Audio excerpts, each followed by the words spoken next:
Okay guys, kepada penggemarku di sana, kau nak aku buat video baru? Tunggu lepas aku punya storage pun dah kebab. Memang storage aku ni mungkin lepas periksa atau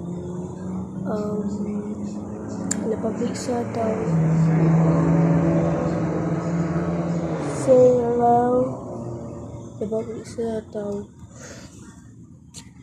lepas periksa lah, sebab cuti panjang kan. Cuti tu straight buat kahak 2. Sebab aku nak buat adalah selepas kahak 2 aku nak buat yang lain. Lepas aku tak boleh bagi tahu korang. Okay, korang tengok video ni. Bantai tengok ni. Korang tertanya bila buat video baru. Sabar ya. Sorry aku tak edit video ni sebab aku malas gila, sebab storage aku pun macam bangang dah.